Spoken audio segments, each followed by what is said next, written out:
All right, so this is a presentation on pediatric blood transfusions, and this is a very broad topic, so we're going to use our objectives here to kind of narrow down um, some topics that we can discuss, and even these topics are very broad, and we're going to have a bird's eye view essentially of all of these because each one of these is deserving of their own sessions.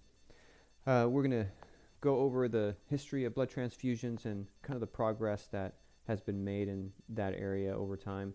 We'll review the risks related to transfusions, and specifically within the pediatric population. We'll describe some of the indications for blood component therapy and what the latest literature says about that. And we'll also list some of the available options for blood conservation in the perioperative period. And then we'll talk about, just very briefly, about some of the progress that's been made on blood substitutes and what we may be able to expect here in the future. So with that said, we'll get into the history of blood transfusions, which is very, very fascinating and very interesting. So the way that physicians would interact with blood before it was used as blood replacement was to cure all sorts of illnesses by bloodletting. And this was done through phlebotomy, or what was very popular during the time of these experiments with blood transfusions was the practice of using leeches. And during this time, there was this physician named Jean-Baptiste Denis, and he was a French physician that was part of a group of physicians for King Henry XIV in France. And he had read a paper that was published by Dr. Lowry in England, where Dr. Lowry had done the first dog-to-dog transfusion. And what he did was, I think they were mastiffs, and he bled one almost to the point of death and then transfused it with the blood of another one and was able to see the dog revive as the blood came in. So this caught the interest of Dr. Denis, and he had this in the back of his mind in 1667 when there was a 15-year-old boy who he was asked to treat that had already been bled 25 times by other physicians to treat this ongoing fever that he had, on and off for months, and he was very lethargic and just not doing well. And so Dr. Denis went ahead and transfused him with 12 ounces of lamb's blood.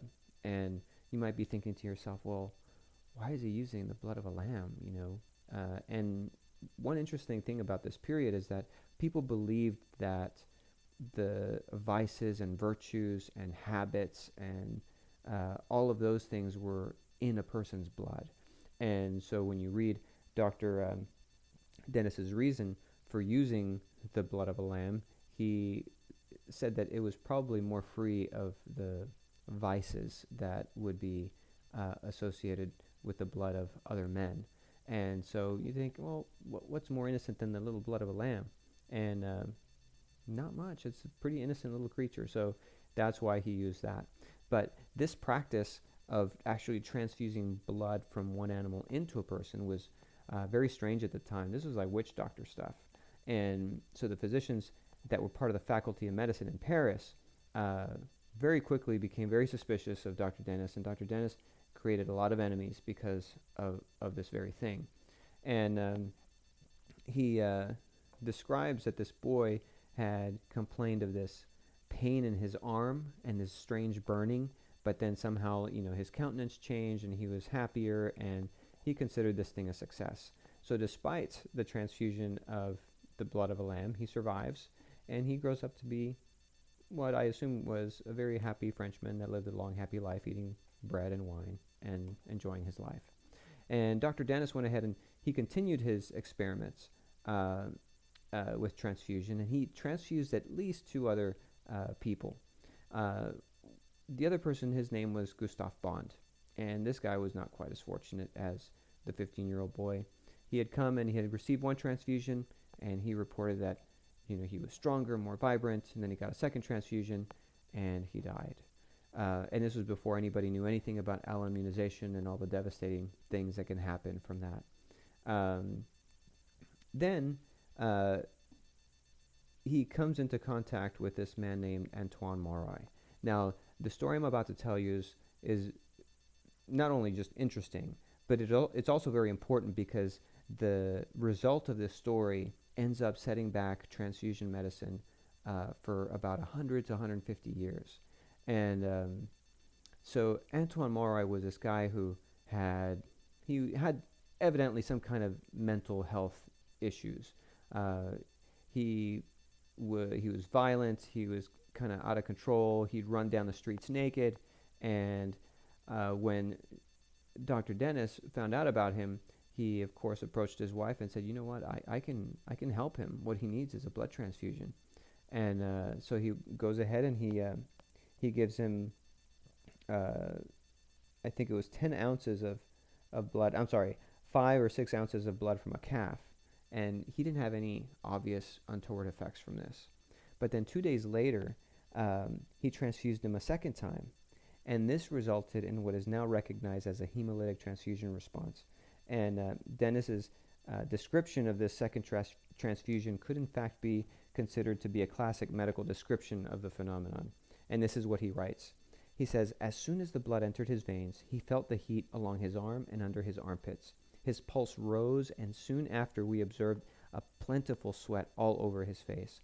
His pulse varied extremely at this instant, and he complained of great pains in his kidneys, and that he was not well in his stomach, and that he was ready to choke unless given his liberty.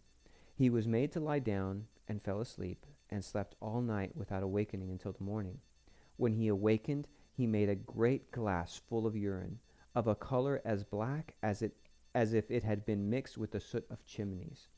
And so he also recounts that the following morning, the second day, Mauroy had further epistaxis, and however, by the third day, his urine had been cleared, and his mental state had apparently improved, and the man returned to his wife. And Dennis attributed the color of the urine to a black choler, which had been retained in his body and had sent vapors to the brain, causing the man's mental disturbance.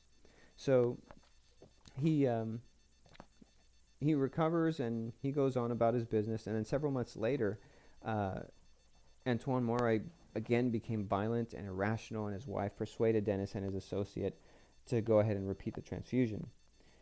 So they did a third one, and I don't know how successful it was, because they said they abandoned it because they couldn't get the blood in. And you got to keep in mind that during this time they were doing these transfusions with quills and ox ureters, and so blood coagulating was a very big problem. And then the next day, Antoine dies, and this guy Antoine was married to this woman who was approached by the physicians of the Faculty of Medicine in Paris. And this lady, she was not only crazy, but she was evil too. And you'll see why. Because she's confronted by these other physicians, and they persuade her to go ahead and try to get Dr. Dennis charged with murder. And that's what they end up doing. And he goes to court. And eventually he gets exonerated, because what they find out is that Mauroy's wife had actually been poisoning him with arsenic. And so, she's busted. But the sad thing about this whole thing, besides Antoine Mauroy's death and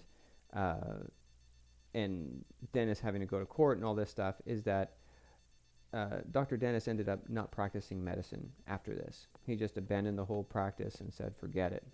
But yeah, this woman was pretty evil, and I think you see the resemblance there.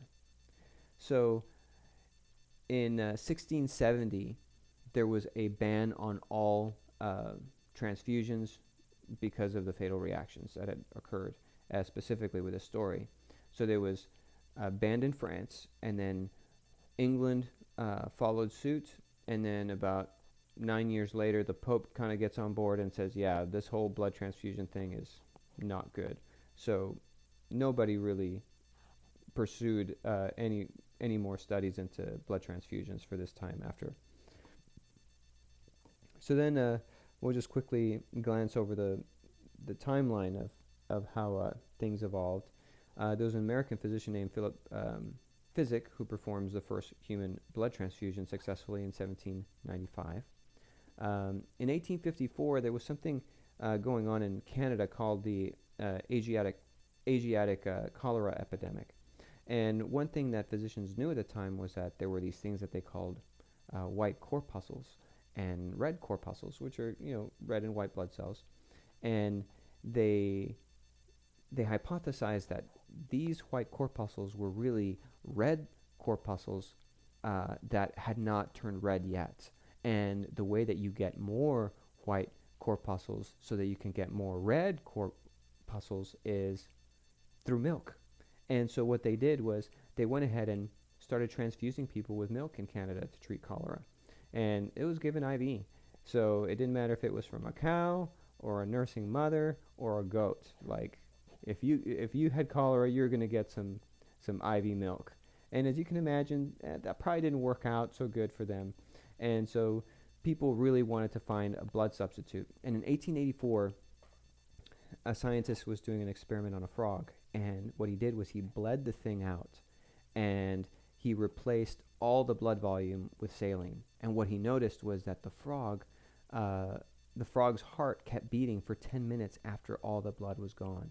And they looked at this experiment and they said, you know what, saline, that needs to replace milk as a blood substitute because milk, has some adverse reactions.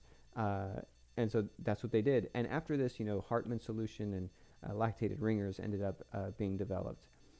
It wasn't until 1900 that the ABO system was identified.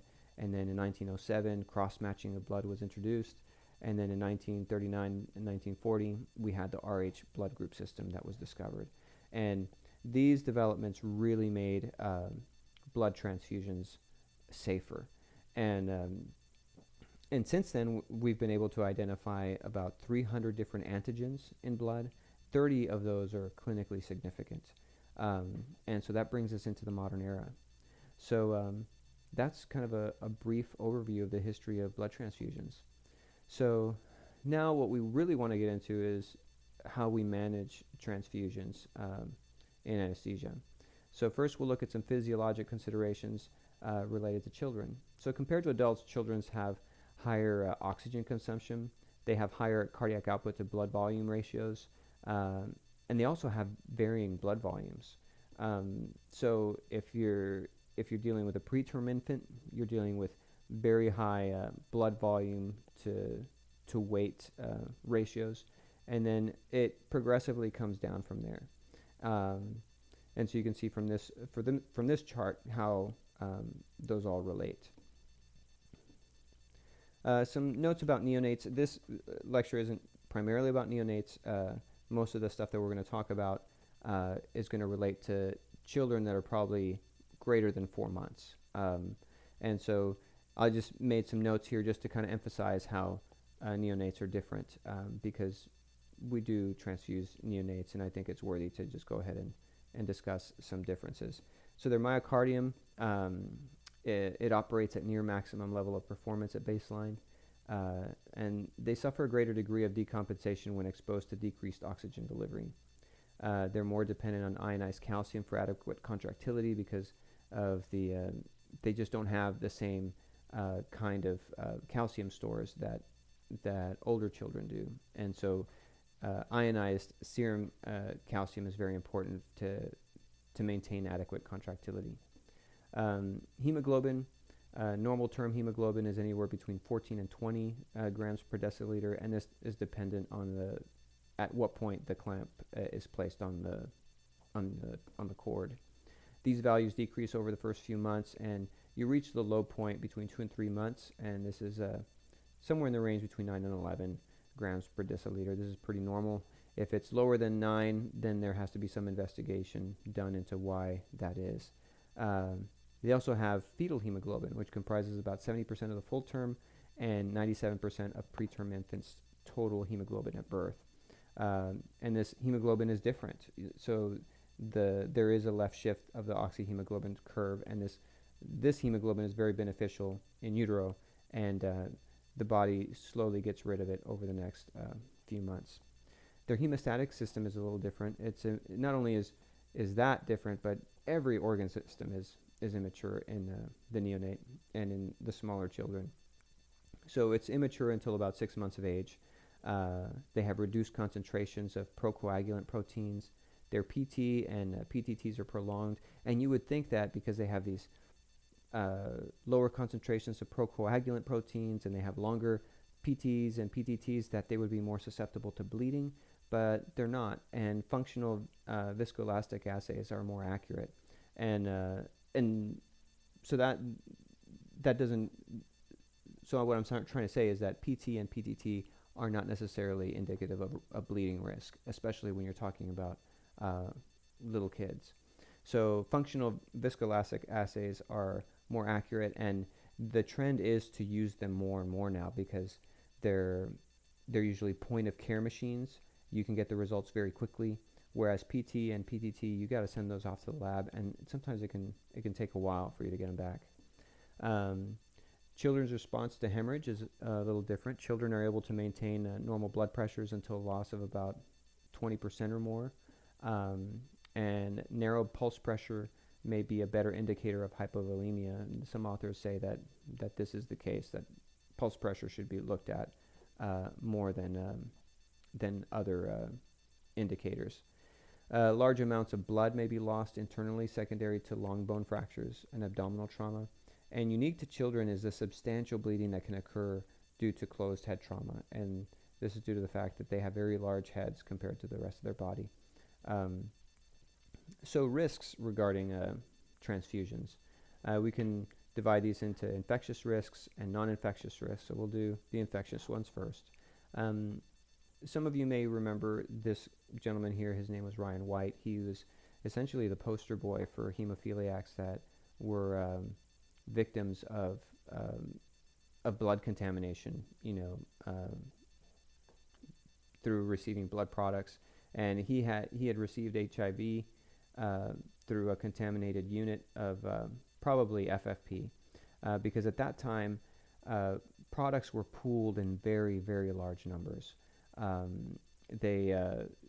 You could get a unit of FFP or cryo that had been mixed with up to 20,000 different donors. So the screening wasn't the same then, and this was in the 1980s. And so that whole HIV/AIDS scare really did a lot to change the way blood was handled by blood banks in terms of like patient questionnaires and different kind of tests to ensure the safety of blood. And Ryan White was a kid who had the misfortune of having that happen to himself. But I mean, to have that happen to him, and he was a very brave boy, and he did a lot to increase awareness about AIDS and the victims of it that were victims because of blood transfusions. But now the risk of viral infection is greatly diminished, and this is mostly because of nucleic acid testing and donor screening. And the residual risk of HIV or Hep C transmission now is less than 1 in a million. There are only 20 HIV transmissions that have occurred in the U.S. since 1988, and the last one was in 2008. And the one that happened in 2008 was really related to a very small window where it's not able to be detected, and it was also combined with the fact that this man who was in his 40s was kind of living a secret life, and he didn't divulge any of his high-risk behaviors to the people that he was talking to at the blood bank when he was donating blood. One of the recipients ended up dying shortly after cardiac surgery, where he had received a blood product from him, and so he had no issues with HIV because he had died.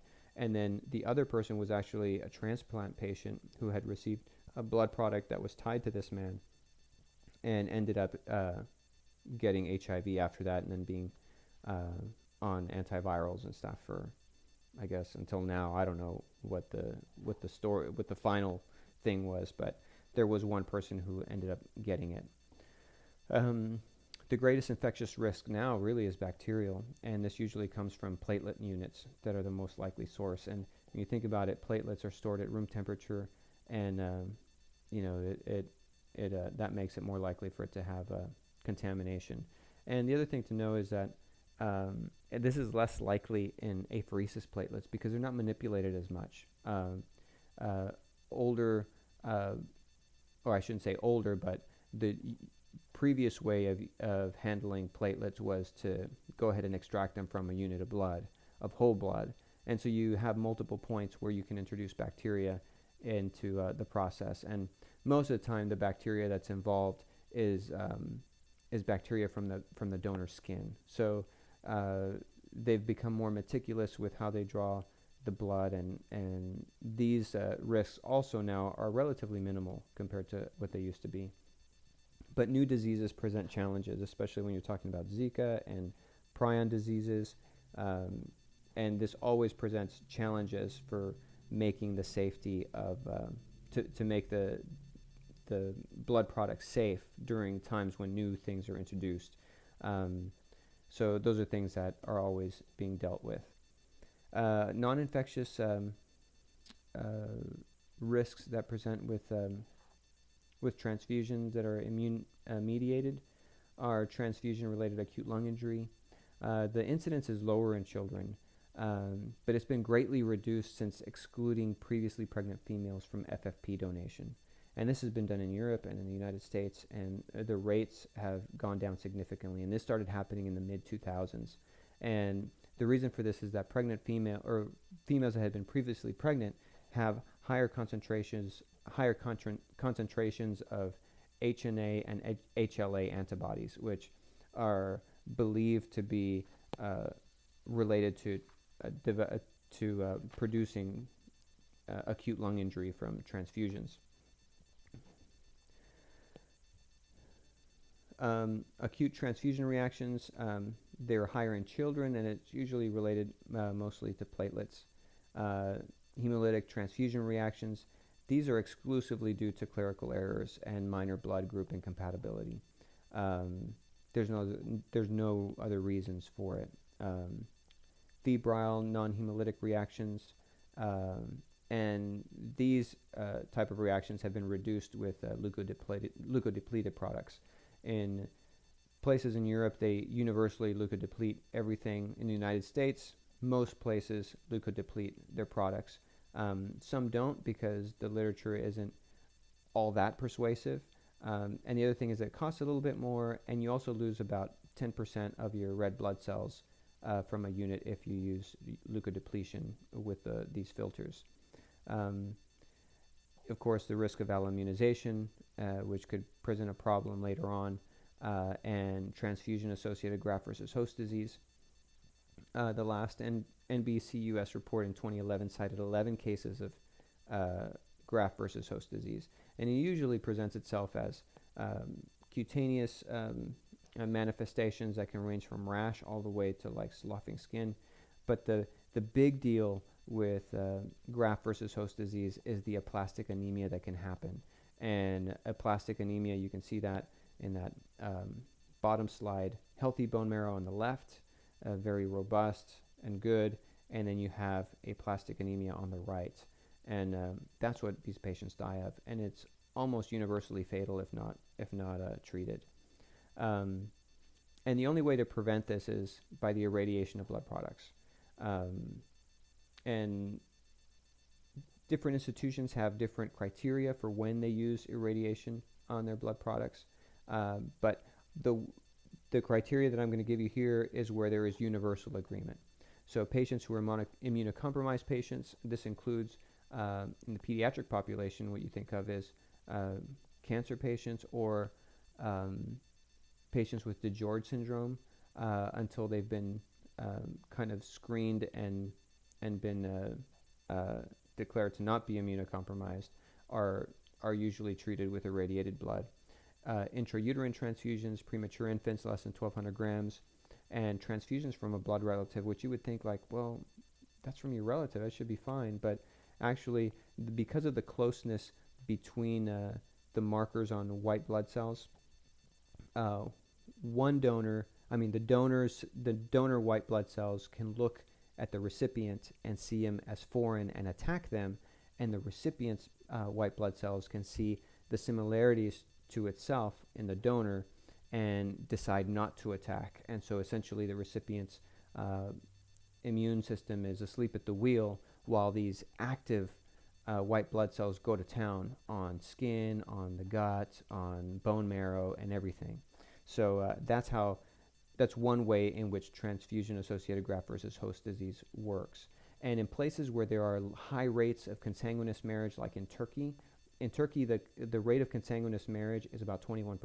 And consanguineous marriage essentially means marriage between first degree cousins.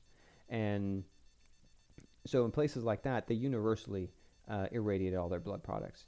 And you might ask yourself, well, why don't we irradiate everything? Well, the reason is because it's more expensive. It costs about, I think it's like $30 more per unit. And it also comes with its own set of problems. The potassium is higher in these units, and they tend to be a little bit more acidotic. So we don't typically use it if we don't have to. And what irradiation does is that essentially inactivates all the white blood cells that are in that unit. So non-immune mediated risks are things like TACO, transfusion-associated circulatory overload, incorrect blood component that's transfused, coagulopathy from massive transfusion, and we'll talk a little bit about that later, and complications from red blood cell storage lesions. And we're talking about here is acidosis and high potassiums to deal with. So component therapy. So about 12 million units are transfused each year in the United States of packed red cells. It's the most frequently used blood product. The hematocrit ranges from 60 to 80%, and most units in the U.S. are leukoreduced. So here are some of the storage lesions that we were talking about a little bit ago: potassium, acidosis, citrate. And since the 1970s, there have been 11 case reports of transfusion-associated hyperkalemia in children, and 4 of those 11 cases resulted in death. So potassium is a big deal, especially if you're giving large amounts of packed cells to a small child, and the unit may be old. So the unit, as it ages, can get very high potassium levels, as high as 15 milliequivalents per liter after just 20 days. The rapid administration of large volumes may reduce ionized calcium levels and cause left or right ventricular dysfunction. And so if you get to this point where ionized calcium is so low that you have ventricular dysfunction, then this can be very difficult to distinguish between transfusion-associated cardiac overload or trolley, because trolley and TACO look pretty much the same except for the absence of a fever. Trolley typically occurs 1 to 6 hours after, but if there's been a resuscitation for a while and your calcium is low, you may not be able to distinguish what exactly is going on. So staying on top of calcium in children with large amounts of blood is very important. So when should we transfuse? Before some of this literature came out, it was customary to go ahead and transfuse when the crit was 30 or the hemoglobin was 10. And that's pretty arbitrary. There was no real evidence for that. It was just kind of a historical habit that people had. But in 1999, there was a study called the TRICK study, which was a multi-center randomized controlled clinical study that looked at 838 adult patients from 23 ICUs in Canada. And what they found was that there were no differences in 30-day mortality. In the restrictive group with hemoglobins of 7 and 9, they had less complications than the liberal group, which were transfused between 10 and 12 grams per deciliter. So this study, even though it was just in adults, really started changing the conversation and started talking about blood products as being really not safe, or not as safe as we thought they were. And what had even started this before was the whole HIV contamination scare in the blood system. So this really started some intense investigations as to what at what point we should transfuse. So from this study, it looked like 7 to 9 hemoglobin was actually beneficial, and that these patients didn't do worse than others. Um, so then, in the New England Journal of Medicine, in a study that's been called the TRIPICU study in 2007, they studied 637 stable, critically ill children between the ages of 3 days and 14 years old. And this was in 4 countries and 19 different ICUs, and it was modeled exactly after the TRIC study. And the findings were that the threshold of 7 grams per deciliter can decrease transfusion requirements without increasing adverse outcomes. And this was a big deal, and this study has been cited over and over and over again regarding thresholds for transfusion. And there have been other studies that have been done on the subsets of patients that are within this study. And the TRIC study was also repeated in neonates and in a broad spectrum of adults with similar results. So what's interesting is that it's always somewhere between 7 and 9 that these patients don't do any worse when you restrict blood transfusions compared to the liberal group, and they actually do a little bit better. So how low is too low? Because it would be unethical really to keep driving it down until you start seeing higher mortality. But there's a couple things that we do know. In healthy adult volunteers with a hemoglobin of 5 in an isovolemic state, they supplied adequate O2 to tissues in this state. And this was in a study that was done in 1998. So this is healthy adults can deal with a hemoglobin of 5 and assuming they're normotensive, not sick, and everything is hemodynamically stable. And then we also see from 3 studies of hospitalized children from Kenya that showed markedly increased mortality as hemoglobin approached 5. So what this tells us is that the lowest tolerable hemoglobin level is probably different for each patient. So the healthy adult is going to tolerate a very different threshold than a sick kid. And we can see that just by looking at these 2 studies. So because of this, all transfusion guidelines recommend against a single transfusion trigger.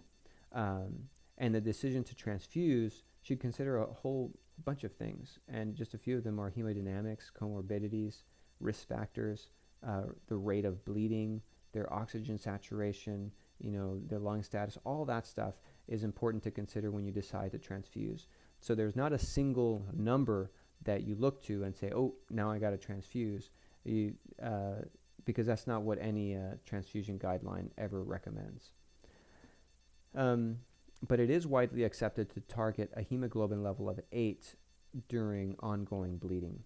And Gooby and Haas, these people, you see them on everything that is related to blood transfusions, especially in pediatrics.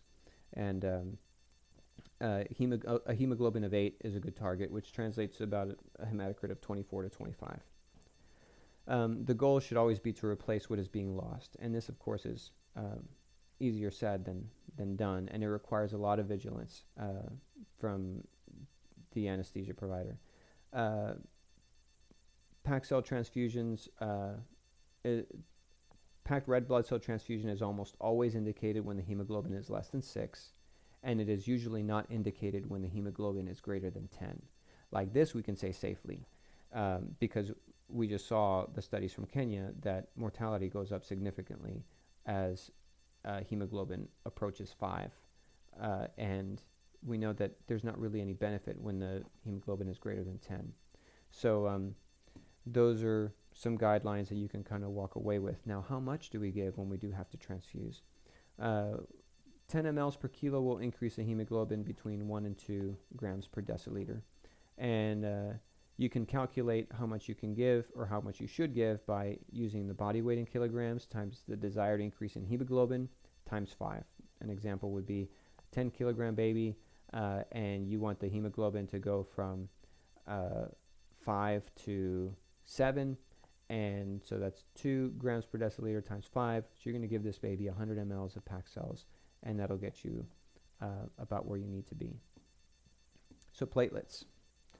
They can be derived from a single whole blood donation or apheresis. But apheresis have become the norm in the United States over the last few years, accounting for about 80% of all platelets. And some advantages to it is that they provide 5 to 6 times more platelets from a single donation, and they have less incidence of bacterial contamination. The current expert consensus recommends minimal platelet count of 50,000 per microliter in active bleeding, and 100 microliters for neurosurgery and ophthalmic surgery.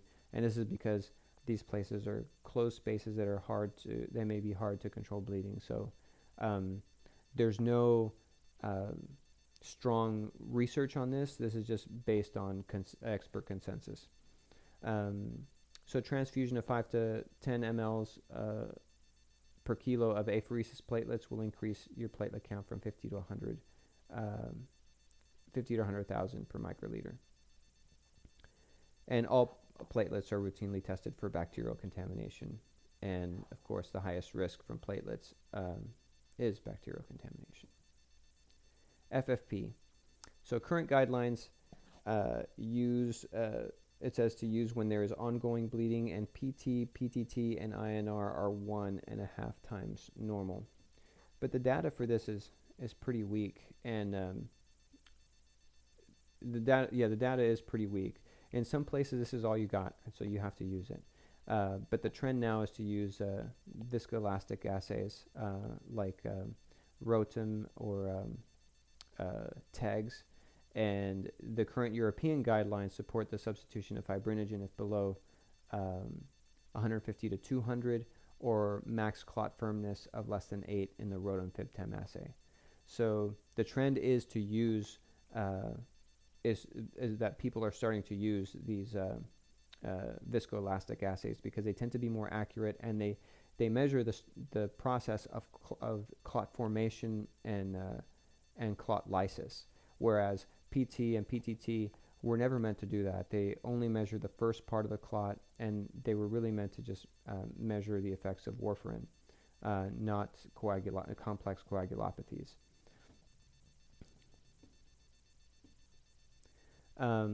So the dose would be 5 mLs per kilo of FFP would be required to increase clotting factors by 10%. So people usually give somewhere between 10 and 15 mLs per kilo. Cryoprecipitate or fibrinogen concentrate is preferred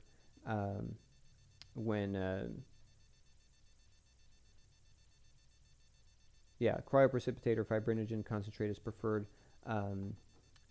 over FFP, especially if the patient cannot handle the volume. It does take quite a bit of FFP to bring up specifically fibrinogen. So cryoprecipitate, it's a plasma fraction that is rich in factor 8, von Willebrand's factor, factor 13, and fibrinogen. One bag of cryo is about 20 mLs, and the way that some labs or some blood banks dose this is 16% of a bag times the weight in kilos, and that's how you usually get the cryo. The usual setting of administration is in patients with hypofibrinogenemia who cannot tolerate large volumes of plasma. So it's used frequently in the heart room. So now talking about massive blood transfusions. There are multiple definitions in the literature, and they're all pretty much arbitrary, and they've never been validated.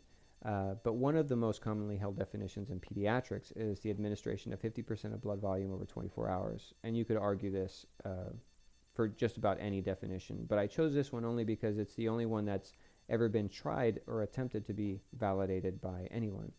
And in this study by Neff in 2014, they reviewed the Department of Defense trauma registry for patients that are less than 18 years old. And they identified that 40 mLs per kilo of all blood products was significant for early or late death, more shock, hypothermia, coagulopathy, and thrombocytopenia. And that's what they were trying to do in this study, was trying to identify where does massive blood transfusion begin. And there are some limits to the study because it's retrospective, it's military, and it, these kids had blunt trauma from explosions, which is not a typical mode of blood loss for kids in the United States.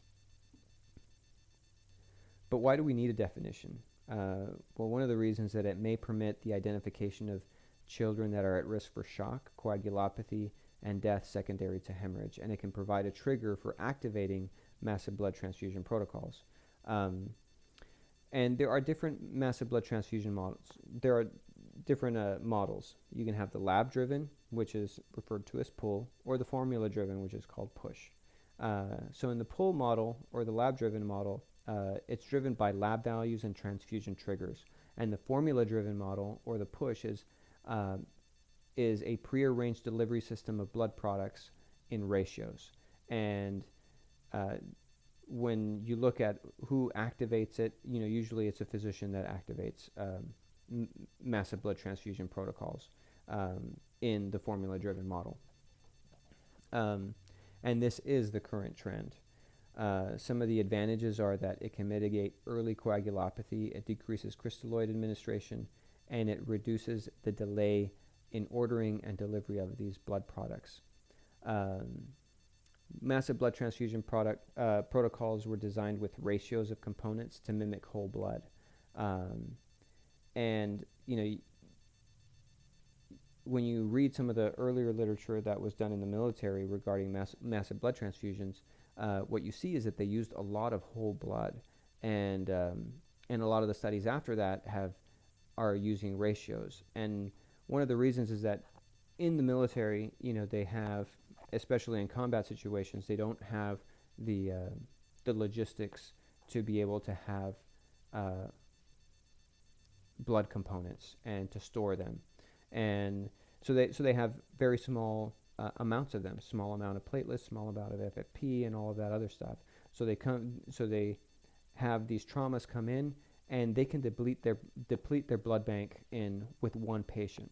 But one of the things that they started doing was that they would use some of those products from the blood bank, but they also had this population that existed within their hospital that were called the walking wounded, that were otherwise healthy soldiers or airmen or Marines that they could use for as donors. And so what they did was they would activate this system where they would get the walking wounded, take whole blood from them, and within an hour have it in the OR and be giving it to the patient on the table. And the great thing about it was that it had the right proportion of coagulation factors and platelets and red blood cells. So you didn't have this degradation of coagulation factors and all the problems that come with blood storage lesions. This was fresh whole blood, and these patients tended to do very well. So that's what got this whole movement into trying to figure out the right ratios, because blood components degrade and they're very different even when you try to put them together to reconstitute whole blood. So there was some question regarding what the optimal ratios were until we got to this proper study that was published in 2015. And what this was is called the transfusion of plasma, platelets, and red blood cells in a 1:1:1 versus a 1:1:2 ratio, and mortality in patients with severe trauma in the proper randomized clinical trial. And they looked at 680 severely injured patients in North America. And what they found was that there were no significant differences in mortality at 24 hours or 30 days when you compared the 1:1:1 versus the 1:1:2. There were lower rates of death by exsanguination in the 1:1:1 group. And the recommendation from this study was to use the 1:1:1 ratio and then transition to lab-guided therapy once hemorrhage was controlled. Another component of massive blood transfusion protocols that are not necessarily part of American protocols, but what is used in Europe is the use of tranexamic acid as part of the massive blood transfusion protocol. And this is based on the fact, and this is in pediatrics, okay? So this has to do with a study called the CRASH-2 study that was published in 2010, and it studied over 20,000 adult trauma patients, and what they found was that giving tranexamic acid to patients reduced mortality, especially if it was given within 3 hours of injury. And the European guidelines recommend starting tranexamic acid for children presenting with massive blood loss due to trauma, and the dose is 15 milligrams per kilo over 15 minutes within 3 hours, followed by a 2 milligram per kilo per hour dose times 8 hours. Some hemostatic considerations regarding massive blood transfusion is that patients requiring massive transfusion often present with complex multifactorial coagulopathies, and this coagulopathy, when the base deficit is greater than 6, is associated with poor outcome regardless of severity of injury, and that is with children as well. So now talking about viscoelastic testing versus standard laboratory workup. One thing that has been found is that fibrinogen is the first coagulation factor achieving critical low levels in massive blood transfusion. Tissue injury may cause hyperfibrinolysis, decrease in clot strength, and standard testing does not test for the entire process of clot formation. The emerging trend is to use point-of-care thromboelastometry, or TAG, and it's demonstrated to be effective at reducing transfusion of blood products, costs, and time to results. And that is the big advantage to it, is that it really can decrease the time for you to get the results, to be able to direct you to the right products to give. But there are some negative effects of massive blood transfusions. They're dependent on the negative effects are dependent on the volume, age, and rate of administration of the blood products. Fibrinogen deficiency seems to develop earlier after massive transfusion than any other deficiency, and hypocalcemia and hypomagnesemia and acidosis tend to occur as well with massive blood transfusions. Hyperthermia is also a big deal, especially when the temperature is less than 34 degrees, because you do have coagulation factor activity that drops by 10% with every degree Celsius decrease. You end up also having platelet pooling in the spleen, which is no good, and decreased platelet adhesion and aggregation. So now talking a little bit about blood conservation strategy. So preoperatively, you could do erythropoietin. The safety profile is well established in peds, and it's been in use since 1997 for anemias associated with end-stage renal disease, malignancies, and anemia of prematurity. There are multiple dosing schedules for this, and this would be done by a hematologist. Autologous blood donation, the target would be 10 to 20 mLs of blood. Most programs will enroll children with a minimum weight of 20 kilograms, and and this is really targeted for surgical procedures where EBL is going to be greater than 20% of the blood volume. In a review of 17 studies in children, allogenic transfusions were avoided in 63 to 94% of patients when autologous blood donation was used. So intraoperatively, there are some other things we can do. We can do acute normal volemic hemodilution, and this consists of removal of part of the patient's blood shortly after induction. The removed blood is replaced with crystalloid or colloid, resulting in a hemodilution of about a hematocrit of 25. In pediatrics, it has been mostly performed in adolescents undergoing scoliosis surgery. A meta-analysis of 42 randomized controlled trials concluded only modest benefits of this technique, and it doesn't seem to be as widely used as some other techniques. deliberate hypotension. It's often used in combination with other blood conservation techniques. Common endpoint is somewhat with a map somewhere between 50 and 60. And much of the experience of deliberate hypotension has been gained from maxillofacial surgery. Various agents have been used to induce hypotension, and its effectiveness in craniosynostosis surgeries is pretty unconvincing. So this is mostly something that benefits the bigger patients in maxillofacial surgery, and sometimes in scoliosis surgery you'll have surgeons that will request it. But you should not use it in patients with hypovolemia, elevated ICP, or decreased end-organ blood flow. And of course, hypocapnia should be avoided to have adverse effects on cerebral blood flow. Cell saver. Over the years, they've developed small bowls that can assist with using them in pediatrics. Most of the experience has been gained from scoliosis surgeries, and it's been used successfully in craniofacial surgeries as well. But it's difficult to assess its efficacy because most studies use it in combination with other strategies, but it does seem to be beneficial to patients. So antifibrinolytics, we have aminocaproic acid and tranexamic acid. Generally, most places are using tranexamic acid because it has a longer half-life, it's 7 to 10 times more potent, and has no greater toxicity than aminocaproic acid.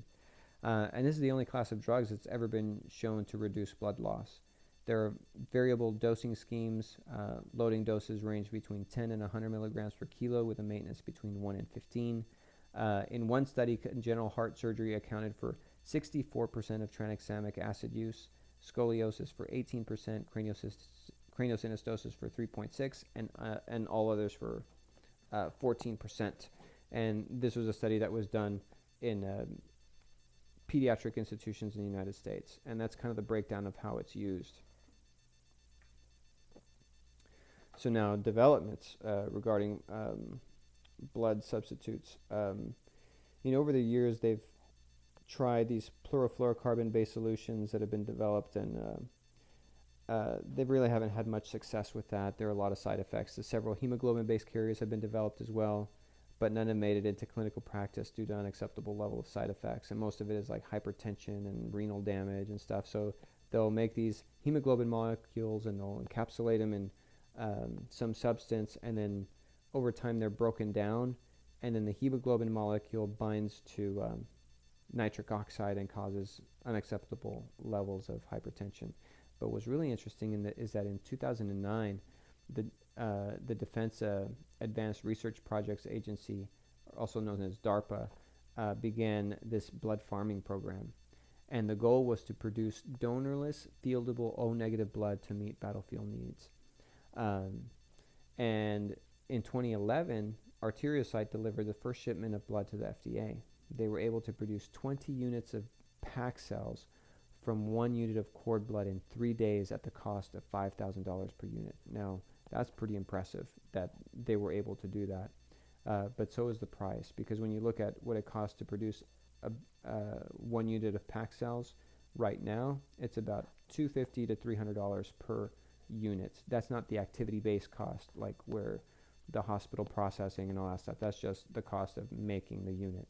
So $5,000 per unit is very steep, but it is very interesting because they can take cord blood and manipulate some of these stem cells to produce red blood cells that that are O negative, that have no antibodies, there's nothing in it that is going to cause any problems, which would be fantastic for patients that are difficult to type and cross, like sickle cell patients and patients that get blood transfusions all the time. So this is a huge advantage for them. And that's kind of the end of the presentation, and I'll work on the end here pretty soon.